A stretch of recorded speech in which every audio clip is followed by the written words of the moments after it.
réaction. C'est un groupe de femmes chrétiennes qui parlent du célibat après 30 ans. Alors, nous allons voir ce qu'elles vont bien dire. Pourquoi les célibataires continuent toujours dans leur délire. C'est parti. On s'interroge sur les réalités et les difficultés d'une femme chrétienne célibataire.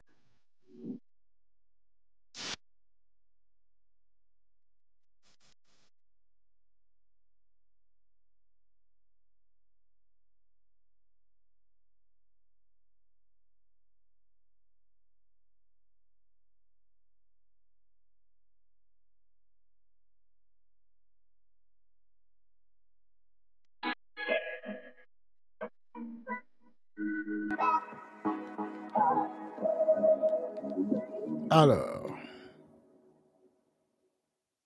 La saison du célibat chez une femme de foi, c'est pas toujours une ligne droite.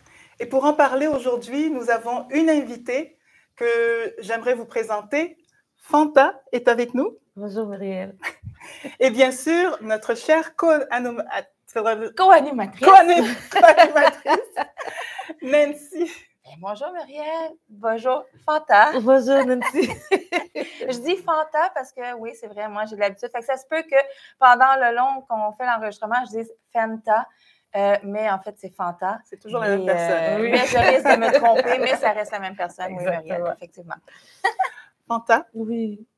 tu es une femme entrepreneur. Tu as aussi un organisme pour femmes. Oui.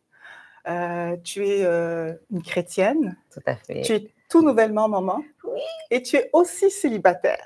Oui. Comme la cerise sur le Oui, sundae. c'est ça décrit tout bien, oui. Est-ce qu'on peut parler aujourd'hui, est-ce que c'est vrai de dire que y a des embûches, ou il y a des empêchements, ou il y a des difficultés dans la vie d'une femme célibataire, surtout lorsque c'est une femme de foi? Certes. Alors, cette femme, vraiment, elle a tous les attributs qui font qu'une femme a du mal à être en couple. Elle est mère célibataire, elle a plus de 30 ans.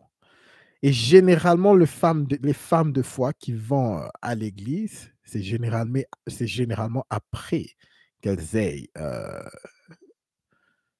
vous connaissez de quoi je parle, elles ont été presque partout, et finalement, elles trouvent cette foi. Et elles veulent se reconvertir.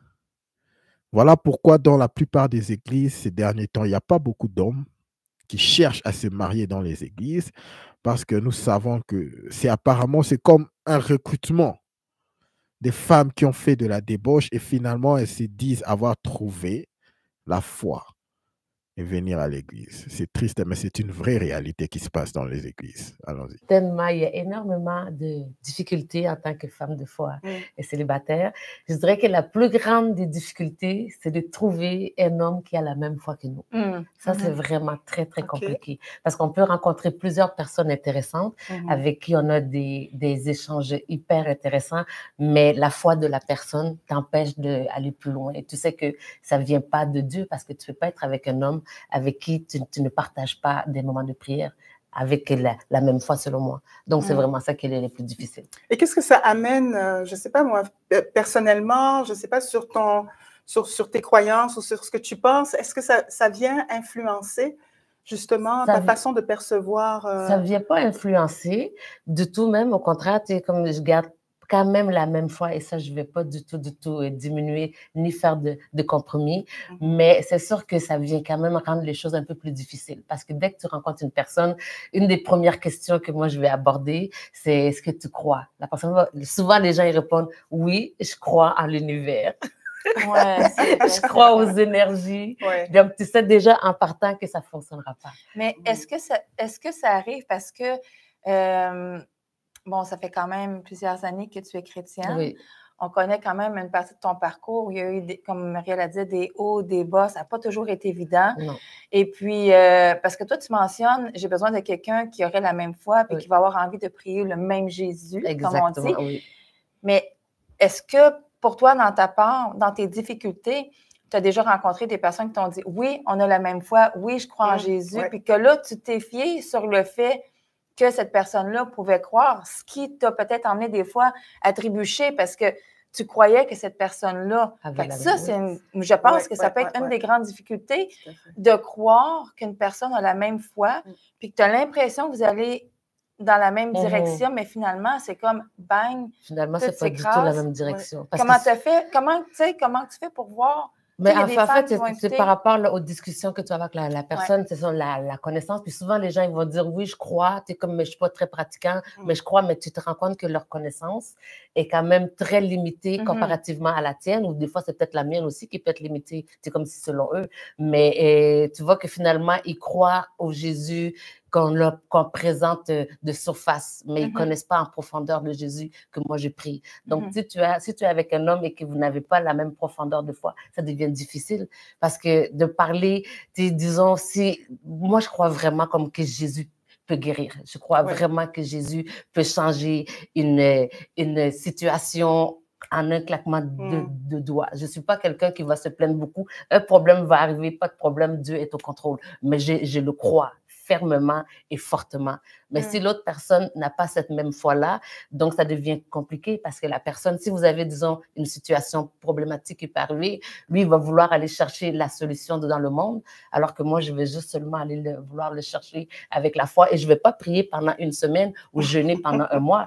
Je sais que mon Dieu guérit tout de suite. Donc, Seigneur, guéris-moi maintenant et j'ai foi que je suis guérie et je l'ai expérimenté tellement souvent. Plusieurs reprises. Exactement. Donc, tu dirais que ta valeur principale pour toi, c'est d'avoir une personne qui partage les mêmes croyances que toi. Oui, tout à fait. Au niveau de ton allégeance spirituelle, chrétienne. Oui. C'est quoi alors Je veux encore revenir sur le point dont j'ai dit juste au début. Les églises, dès nos jours. Cette femme dit qu'elle est nouvellement chrétienne. Elle est nouvellement chrétienne à son âge. Tout ce temps, elle a plus de 35 ans, tout ce temps, avant qu'elle soit chrétienne, qu'est-ce qu'elle faisait? C'est vrai que, disons, le Seigneur lui a sauvé. OK? Mais prenons maintenant du côté des hommes. Allons-y, tournons du côté des hommes. Qu'est-ce que les hommes voient? Les hommes voient une mère célibataire qui a déjà fait une carrière, qui a déjà beaucoup de problèmes émotionnels tels que nous pouvons voir. Vous allez les voir avec ces critères, les critères qu'elle a dit ou qu'elle va décortiquer. C'est comme le texte, c'est comme tu le dis. C'est très dur, c'est très difficile à comprendre que les femmes, elle n'a pas pu sécuriser un homme lorsqu'elle était beaucoup plus jeune. Et maintenant, à plus de 35 ans, 40 ans, elle vient à l'église et elle dit pour l'instant que sa première règle ou son premier critère, c'est qu'un homme puisse avoir la même foi qu'elle. Mais nous savons tous que ce n'est pas vrai.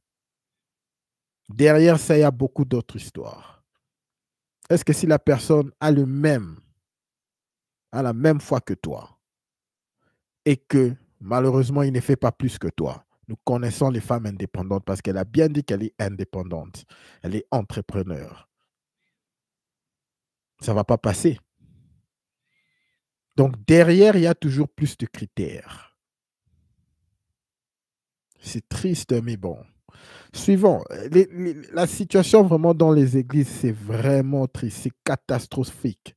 Presque à chaque fois, lorsque vous allez dans les églises, les hommes ne sont presque pas présents. Disons les hommes célibataires qui cherchent une femme à l'église. Parce que c'est vraiment, comme moi personnellement, j'appelle ça en anglais, it's a house of hoes, of reform hoes. C'est juste la maison, apparemment toutes les femmes qui ont fait leur débauche lorsqu'elles étaient beaucoup plus jeunes, et finalement, comme ça, un bon jour, elles se sont réveillées et décidé, non, je veux maintenant accepter Jésus ou je vais accepter avoir une nouvelle foi. Elles sont celles qu'on dit born again. Et elles se disent, non, je vais maintenant aller à l'église. C'est vraiment triste, mais c'est une situation très courante dans des églises. Un peu comme Nancy disait tout à l'heure dans sa question, est-ce que c'est possible de rencontrer une personne justement, qui partage les mêmes croyances que toi, mais n'a pas le même niveau de foi? Est-ce que ça aussi, ce serait un empêchement? Est-ce que ce serait... Oui, justement, oui, ça serait un empêchement si c'est pas Parce qu'on voit souvent, justement, OK, on va dans la même église, on est de telle et telle allégeance, donc ça devrait être correct, ça devrait être bon, tout est réglé. Mais est-ce que c'est ça aussi la réalité? Oui, c'est ça aussi. Et puis, c'est pas si facile si la personne n'a pas le même, si on n'a pas la même profondeur de connaissance. C'est sûr que, par exemple, c'est une chose qui est importante. Je vais pas juger ni comme refuser tout le monde en me disant, ah, il connaît pas assez ou lui, il connaît trop. C'est parce que chaque personne, on apprend. Moi-même, je connais pas tout. Moi-même, il y a des moments que je connaissais rien. Donc, chaque personne, et même, tu peux rencontrer une personne qui est très intéressante, qui ne croit pas, mais si tu fermes la porte tout de suite, tu sais pas, comme c'est peut-être à travers toi que tu vas être cette personne aussi serait sauvée. Donc, moi, je vais discuter, mais quand même, là, en discutant, quand tu vois que la personne est totalement fermée, tu sais très bien que ça ne va pas aller plus loin. Donc, vous pouvez comme... Puis en même temps, c'est un terrain dangereux, je dois dire. C'est très dangereux. Fanta, parce que moi, quand tu me dis ça, je me dis, ça l'ouvre une porte à des femmes qui pourraient dire, ah, ben, je ne suis pas obligée d'en prendre un chrétien parce que peut-être, c'est tellement c'est très dangereux, c'est ça. C'est très le nombre de fois que ça arrive dans ce type de situation. On a une bonne volonté de dire, ah, il va venir à Dieu, etc., etc. Mais malheureusement, il y a quand même beaucoup de femmes qui ont réalisé que la personne voulait venir à Dieu, elle avait l'air super ouverte, mais finalement, de se rendre compte que c'était plus être avec toi qu'avec Dieu, que la personne voulait. Mais et l'autre chose qui me fait peur à ce niveau-là, qui est arrivé quand même à plusieurs reprises aussi, je dis femmes, là, mais ça peut être à des hommes, mais on est une émission de femmes. Mais l'autre chose qui me fait peur aussi, c'est le fait de dire, tu sais, que, bon, on s'attache sur le fait que l'homme est ouvert, il va venir à Dieu, puis bon, un conte de fées va s'en suivre. Mais moi, ce que je portais à dire, c'est si la personne a envie de connaître Dieu, en principe, tu devrais être la deuxième, right? Donc, si tu es la deuxième, moi, ce que je serais portée à dire, c'est laisse-le connaître Dieu, regarde-le de loin, attends de voir. Il faut qu'il connaisse Dieu en profondeur et être sûr que c'est Dieu qui veut et non pas connaître Dieu pour être avec toi. Fait que tu l'emmènes à connaître Dieu. Ça, je trouve ça génial. Sauf que... Il ne faut pas s'embarquer avant. Attends un bon bout. Soyez amis, attendez un bon bout pour être sûr que tu le regardes de loin. OK, il suit. Ah, ils viennent de vivre ça dans sa vie, ça n'a pas été facile. Ils continuent de suivre. Tu vas voir le caractère. Parce que si c'est toi qui l'emmènes et que vous êtes déjà ensemble, tu ne vas pas finir par connaître le caractère de la personne dans les embûches, les joies, les difficultés, tout ça, avec le Seigneur. C'est mon expérience personnelle. Oui, c'est ton expérience. Effectivement, c'est important.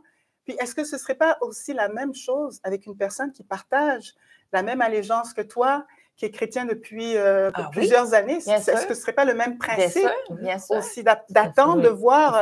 Il faut attendre, il ne faut pas aller trop vite. C'est ça, puis il y a différents aspects, différentes dimensions aussi où tu veux connaître la personne. La première année, c'est toujours beau.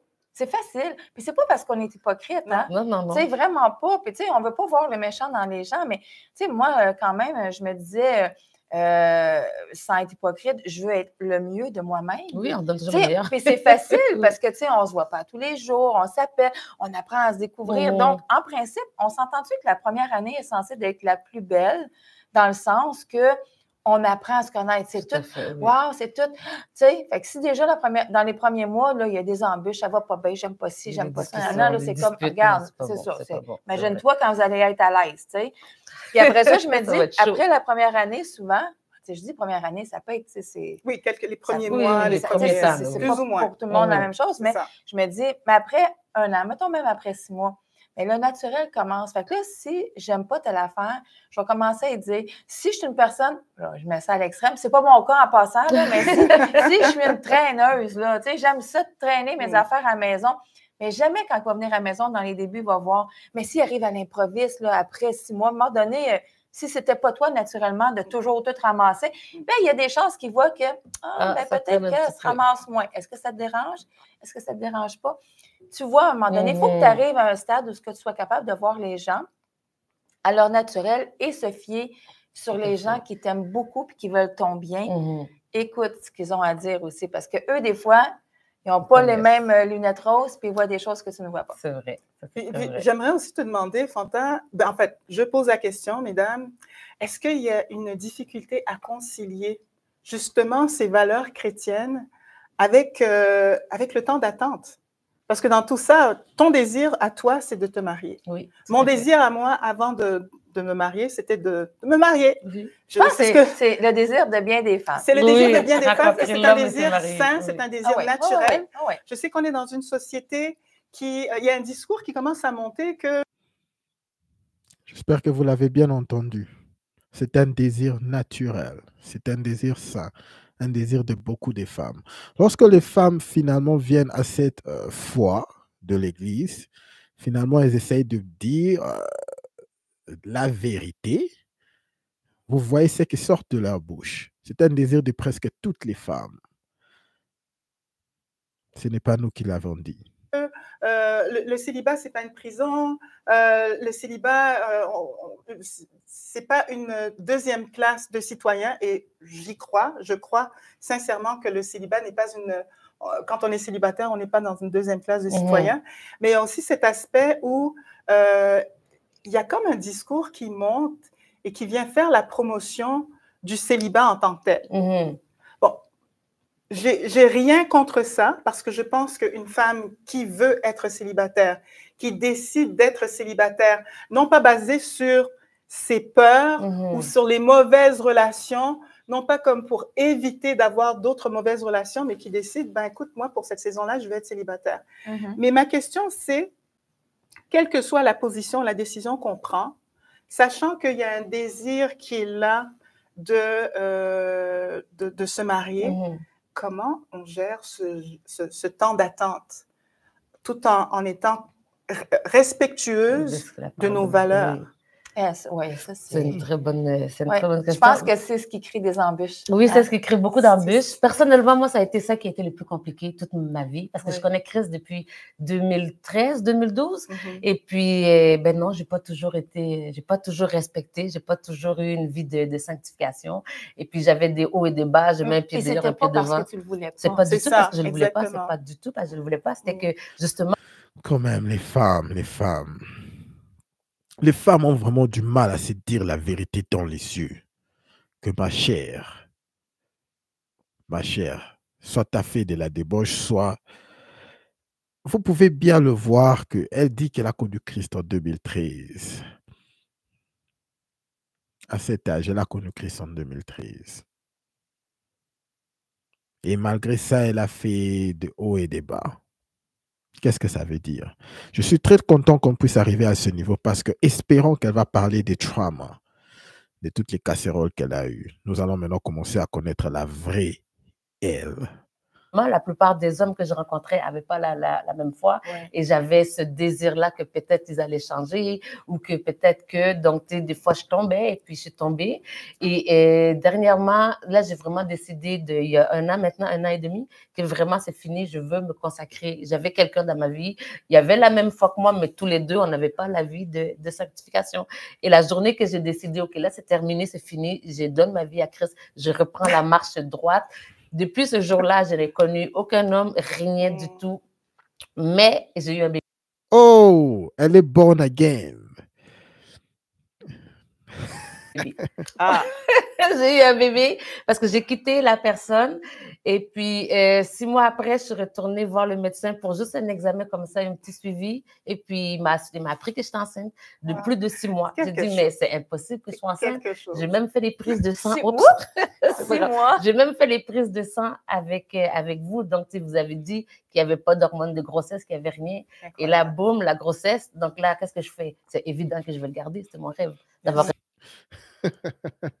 Elle est maintenant Virgin Mary, la Vierge Marie qui est tombée enceinte juste lorsqu'elle a décidé de rompre avec son gars. Moi, personnellement, je ne crois pas en cette histoire. Okay? Je ne crois pas en cette histoire. Je vois seulement qu'elle est arrivée finalement, la situation n'a pas marché avec son ex et elle a vu que maintenant elle est mère célibataire, que ses options sont encore devenues très très maigre.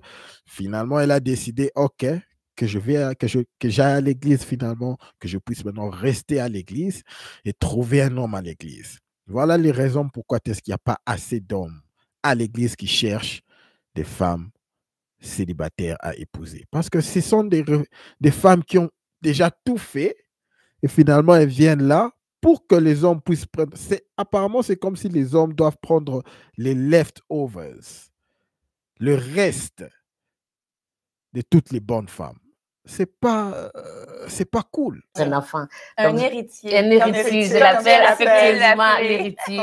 Mon héritier. Et puis maintenant, l'héritier est là, mais ma marche n'a pas changé. Quand j'ai rappelé le papa pour la visée, il n'était pas content. Je pense qu'il désirait revenir, mais non, je ne reviens pas. Je ne reviens pas dans ces conditions-là. C'est que, puis moi, je vous l'avais dit, c'est soit on marche droit avec Christ, ou bien on se quitte. On marche droit, il y a un mariage là-dedans. C'est ça. Quand je dis on marche droit jusqu'à la gare. Oui, c'est ça, exactement. Donc, Fanta, il y a une décision que tu as prise. Et oui, vraiment, une décision que j'ai prise. Mais c'est Dieu vraiment qui m'a... En fait, ça faisait plusieurs semaines, moi, que Dieu me parlait, mais je ne voulais pas l'écouter. Et tu m'en avais parlé de cette décision à un moment donné. Oui. Tu m'avais dit, OK, ça y est, à partir de... Oui. Je pense que c'était l'année passée. Oui. L'année passée, tu avais pris une décision, puis tu avais dit que c'était terminé et tout. Oui. Que tu mettais, en fait, tu remettais toutes tes espérances, ton désir entre les mains du Seigneur, et tu voulais vraiment marcher cette voie que lui, il allait tracer pour toi. Je voulais vraiment. Et ça a changé toute chose. Ça a vraiment tout changé. Ça a tout changé parce que quand j'ai pris cette décision-là, Dieu a ouvert tellement de portes dans ma vie, tellement de bénédictions, mais surtout le sentiment de bien-être, le sentiment de se coucher et aucune culpabilité. Aucune culpabilité parce que même chaque fois qu'on tombe... Parle-moi de ça, c'est ça. Parle-moi de cette parce que chaque fois qu'on tombe, quand tu connais Christ, quand tu tombes, tu as toujours cette culpabilité qui devient tellement intense, qui est tellement fort. Mais très souvent, on va tout faire pour exactement. Ça me fait vraiment penser la façon que je faisais ça. C'est comme lorsque je suis en voiture, que l'auto, elle fait du bruit, je lève le volume. Pour pas entendre le bruit. Qui fait ça? C'est comme ça que je faisais avec Chris. Je changeais de sujet, je changeais de choses, mes pensées pour éviter parce que j'étais quand même bien dedans ça. Après ça, je revenais un peu. Donc, il y a ce sentiment-là de culpabilité, cette honte qui t'empêche de te présenter à l'église, cette honte qui t'empêche de te mettre à genoux parce que tu te dis, de toutes les façons, j'ai fait ça hier ou je vais le refaire demain ou je ne serai pas capable. Donc, tu as tout le temps cette petite... Donc, plus tu es dedans, plus tu t'éloignes de la parole, plus tu t'éloignes des moments de prière, plus tu t'éloignes de tous ces moments-là et tu deviens honteuse, même avec les gens. Et puis maintenant, comment tu veux parler de ce Christ-là à des gens alors que toi-même, tu es dedans quelque chose que tu sais qui n'est pas bon. Donc là aussi, ça vient t'empêcher de pouvoir amener la parole aux gens. Tu n'as pas l'épanouissement que Dieu veut pour toi exactement. Parce que tu te mets des restrictions. Puis... Exactement. Fait que ça fait partie des grandes difficultés, comme tu mentionnes, la grande difficulté. Puis, si tu permets, Muriel, j'avais une question par rapport aux grandes difficultés. Est-ce que tu peux, en fait, nous dire... Parce qu'il y a sûrement des femmes qui écoutent aussi, puis bon, tu as trébuché, tu as espéré, tu as cru en Dieu, mais des fois, tu as fait ton propre chemin toi-même parce que tu voulais rencontrer quelqu'un, on va dire comme ça, coûte que coûte.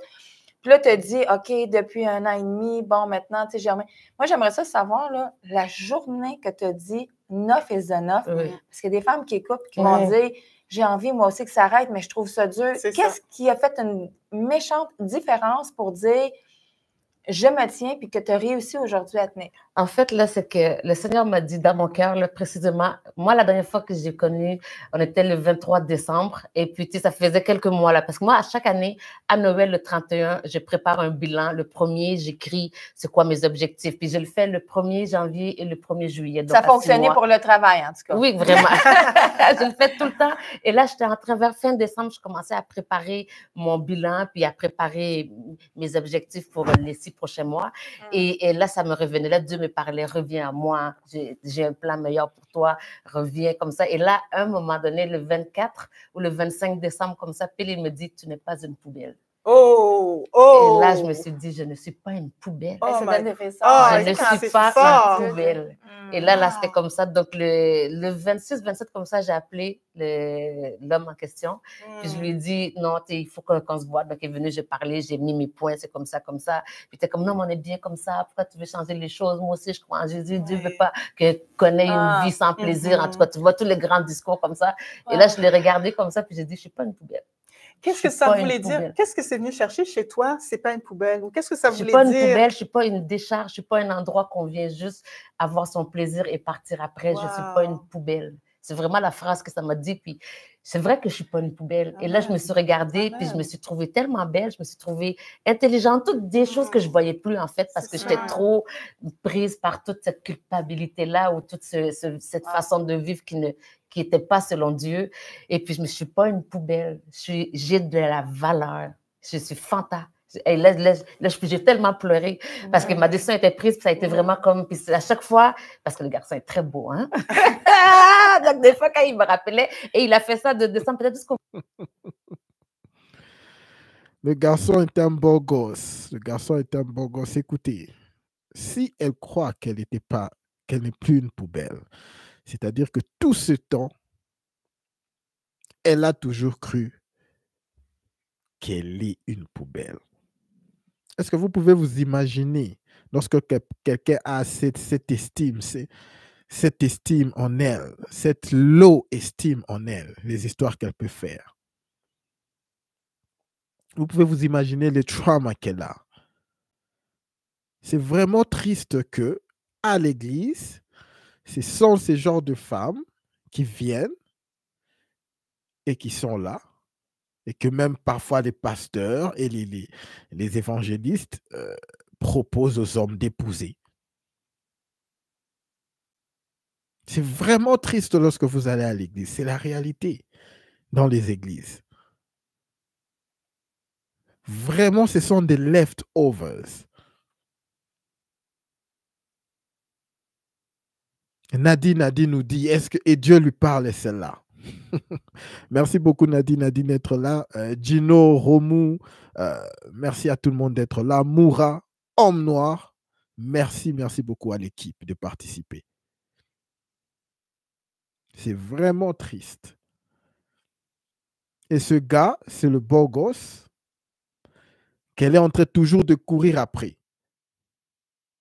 Elle vient de dire elle-même, il est beau, il est vraiment beau.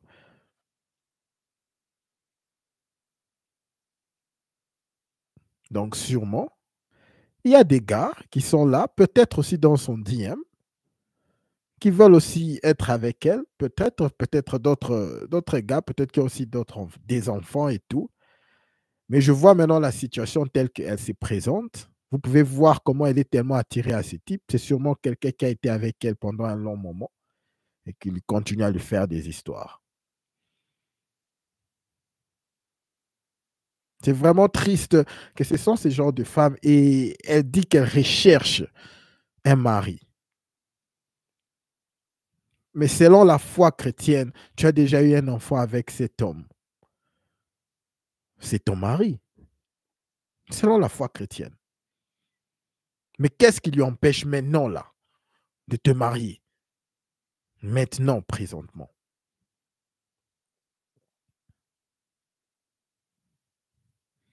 La foi chrétienne est vraiment, tout est vraiment en envers. Tout est vraiment en envers. C'est vraiment triste les temps modernes que nous vivons. Mais continuons quand même. Au mois de mai, il venait me voir il a essayé, travail. lui, il a perdu quelque chose. Il a tout essayé. Je savais ça. Oui, on ne va pas t'envoyer quelqu'un que tu fais...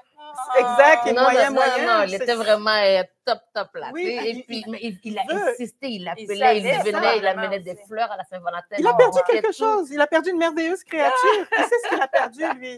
Mais ce qui est intéressant dans ce que tu dis, c'est que Dieu a comme restauré ton identité. Oui. En te donnant cette parole-là, il est venu restaurer ton identité. Il l'a vraiment restauré. Wow! Donc vraiment, pour que tu puisses sortir de cette encluse, d'une certaine façon, où il y avait des raisonnements, est-ce que j'ai trouvé quelqu'un, le temps passe, peut-être même l'horloge biologique qui est là, il a fallu que Dieu intervienne et qu'il te révèle comment lui te voit. Et oui, lui t'a posé une question.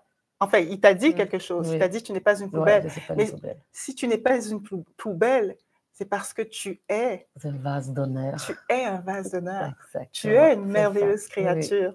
Oui. Et ton âme l'a bien reconnu. Oui, il a vraiment reconnu. Et depuis ça, non, je suis fermée à toute relation qui ne vient pas de Dieu. Amen. Je suis prête. J'attendrai le temps que Dieu veut. J'espère que c'est quand même rapidement. Parce que mais si je dois attendre, j'attendrai. Je ne suis pas pressée. L'horloge biologique, le mur de Berlin est déjà là. Je ne vais plus aller selon moi, mais je vais vraiment aller selon Dieu.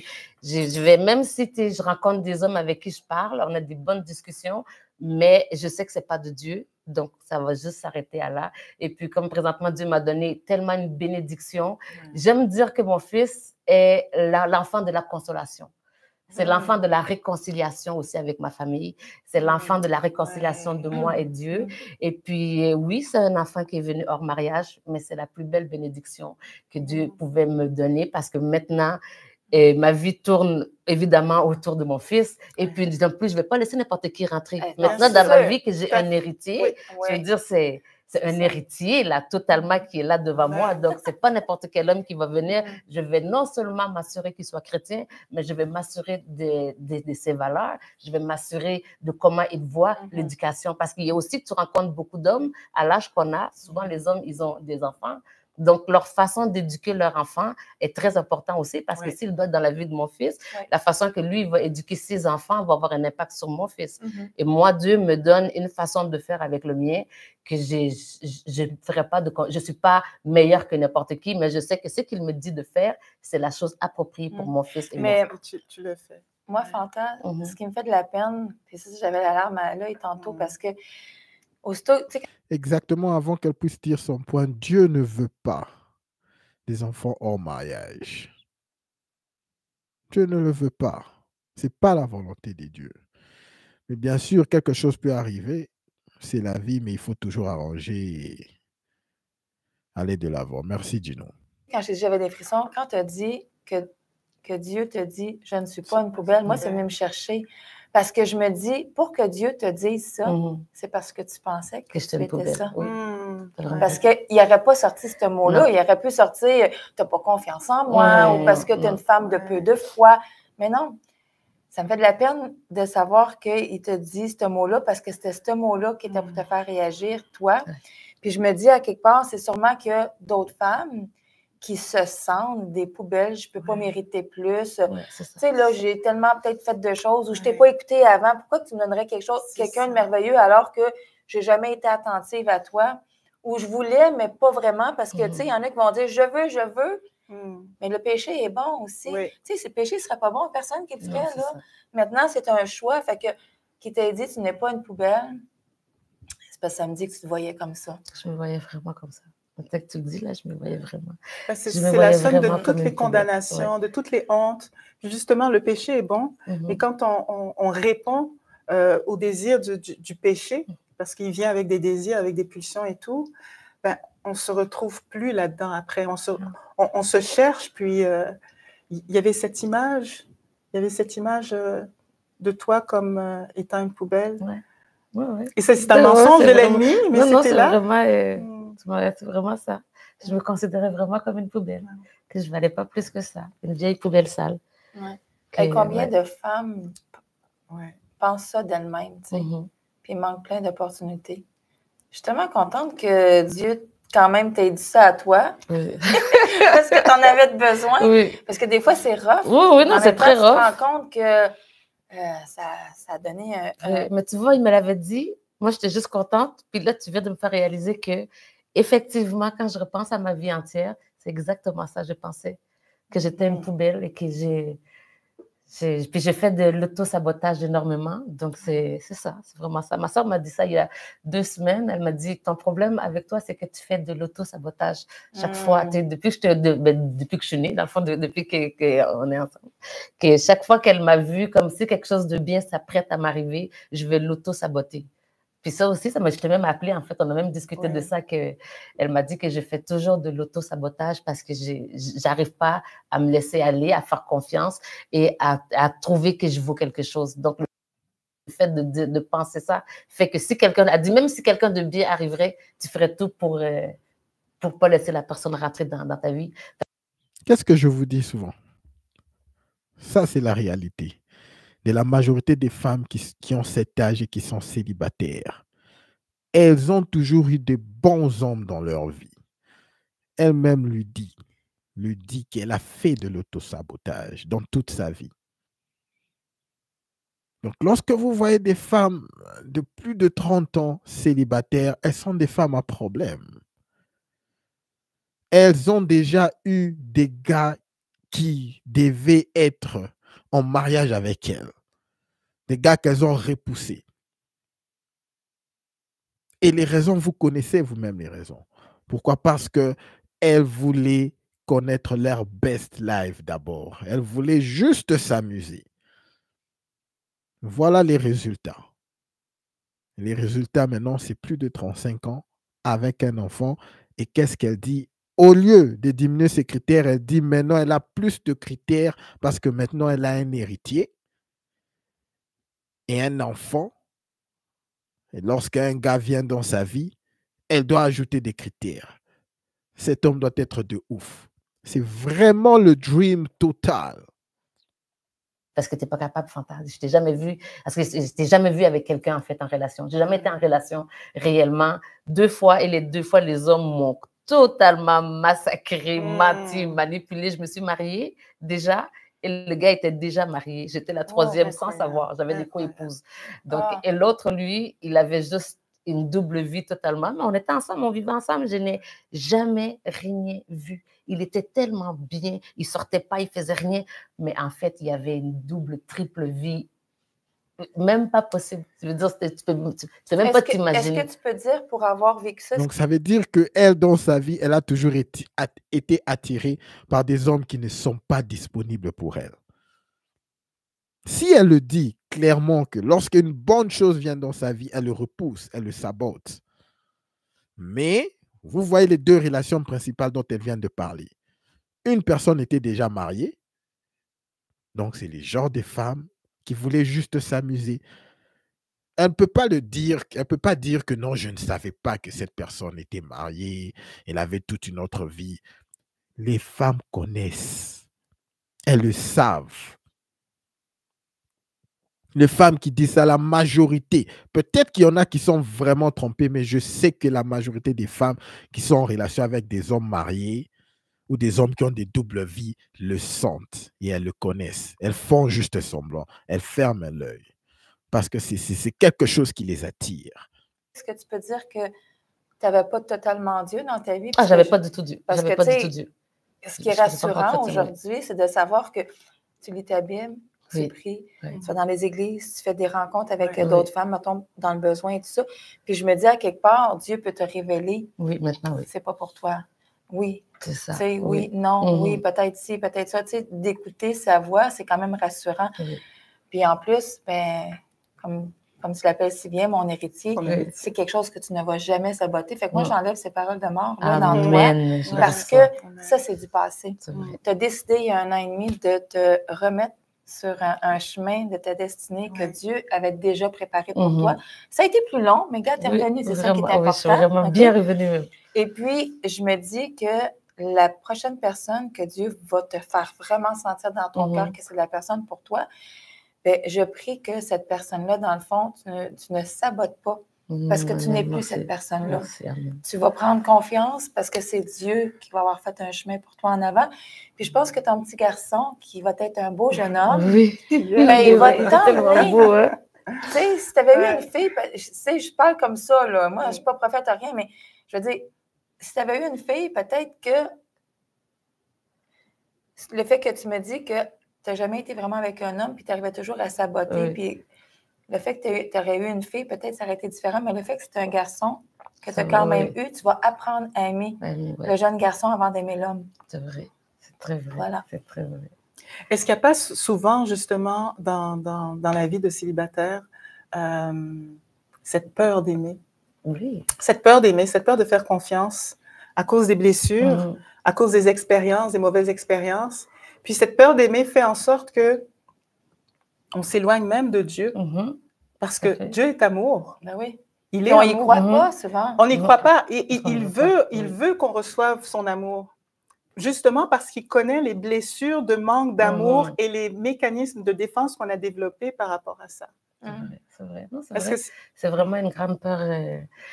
On a peur d'aimer, on a peur de se laisser aller, en fait. Parce que aimer, c'est se donner à quelqu'un. C'est se donner, puis se donner, tu as peur que la personne te reçoive mal ou te rattrape probablement mal. Que tu dis, si moi, je me sens comme une poubelle, donc j'ai vraiment de la misère à m'aimer, comment lui peut m'aimer si moi, je ne l'aime pas? C'est ça.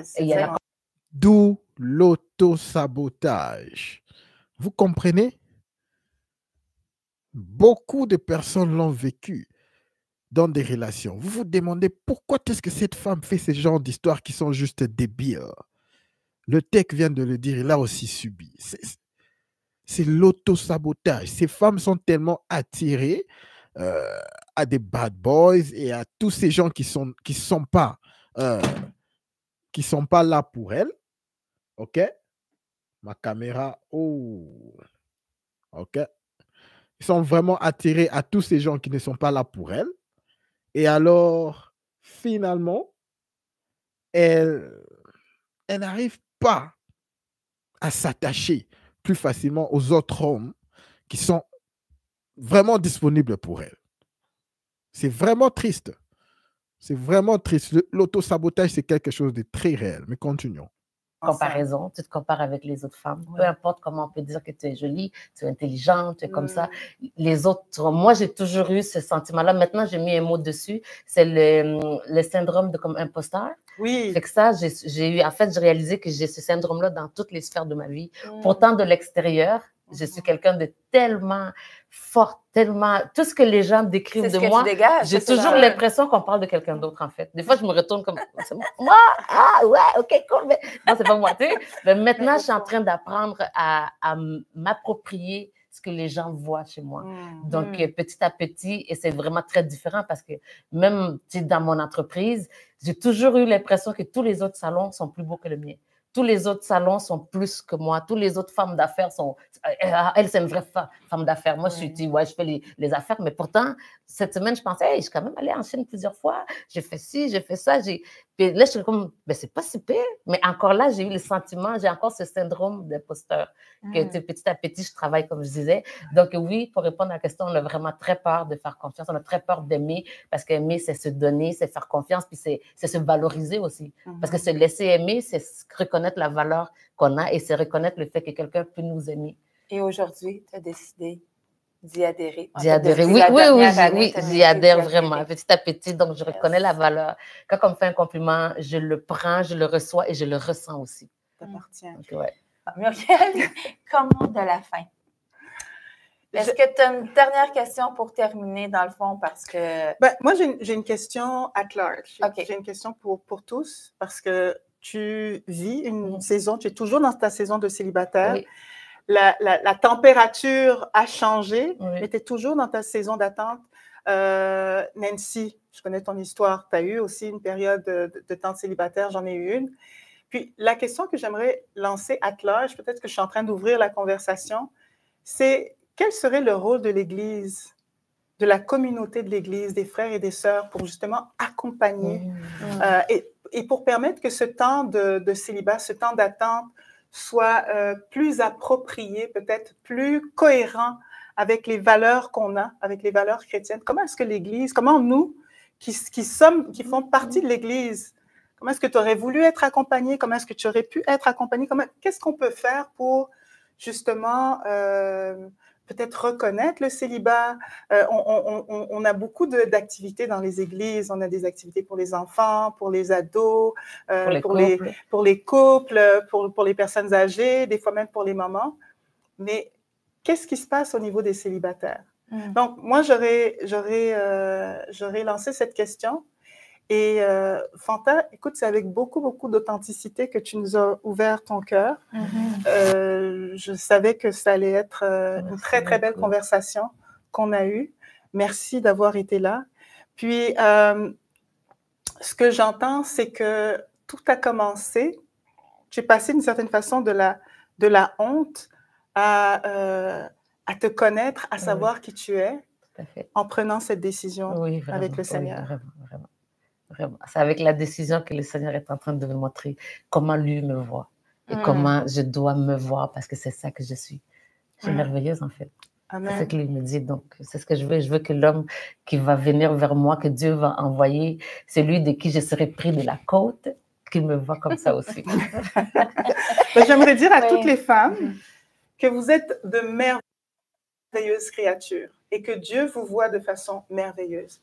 Et que, quelle que soit la saison dans laquelle vous êtes dans votre célibat, peut-être que c'est un célibat résolu, un célibat difficile, un célibat avec beaucoup d'obstacles, vous êtes quand même une merveilleuse créature.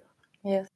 Alors, ça c'était vraiment une vidéo très pertinente que je voulais que nous puissions décortiquer aujourd'hui, parce que ça parle de la situation des vies chrétiennes. OK? La situation des églises, la situation de la foi. Nous savons que dans notre monde moderne, la foi est attaquée. OK? La foi en Christ, la foi en toutes les autres foi. OK? Ils sont attaqués parce que le monde moderne ne veut plus des règles. Le monde moderne ne veut que comme ça. Apparemment, avec aucune règle, avec de la manière dont chacun veut vivre. Ça, c'est de un. De deux, je voulais vous montrer des genres de femmes qui sont à l'église. Des genres de femmes qui sont célibataires. Je parle des célibataires. OK? Des genres de femmes qui sont soi-disant qui sont available pour être dans des relations sérieuses. La majorité d'entre elles, ce sont des femmes qui ont été déjà utilisées, des femmes avec beaucoup de trauma. Moi, personnellement, je les appelle des femmes leftover, des reformed hoes. Donc, elles étaient des hoes, vous connaissez le mot en français. Elles ont fait la débauche dehors, mais finalement, elles se disent, OK, nous allons venir à l'église pour trouver quelqu'un avec qui nous pouvons être dans une relation sérieuse. Mais mettez-vous un peu à la place des hommes qui sont là, qui sont célibataires et qui sont éligibles à avoir une femme. Voilà leurs options.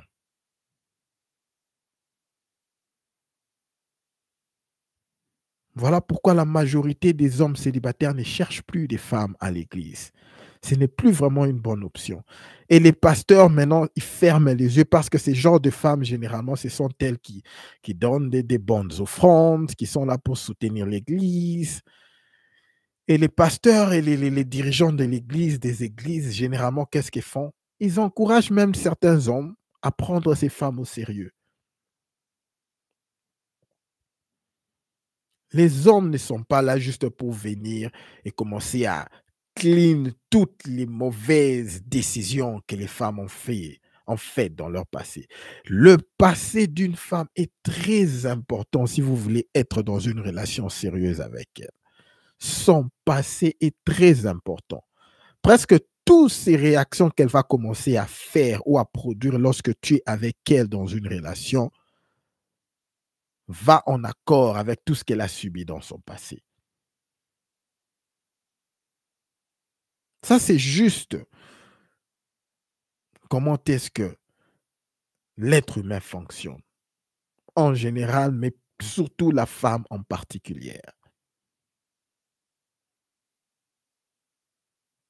Alors, voilà les options que vous avez. Ouvrez les yeux pour les frérots qui sont à l'église et qui cherchent des femmes à l'église. Voilà la réalité. Merci beaucoup à tout le monde d'être là. Merci à Yaya d'être là. Merci Gino, merci Remou, merci le Tech, merci à tout le monde, à Moura. Je vous porte vraiment dans mon cœur, les gars. Ça a été un stream qui s'est passé vraiment dans le calme aujourd'hui. Pas trop de frappage des murs, parce que la relation quand même, la conversation était quand même basée sur la foi. Il fallait quand même respecter la foi chrétienne pour ceux qui sont des chrétiens.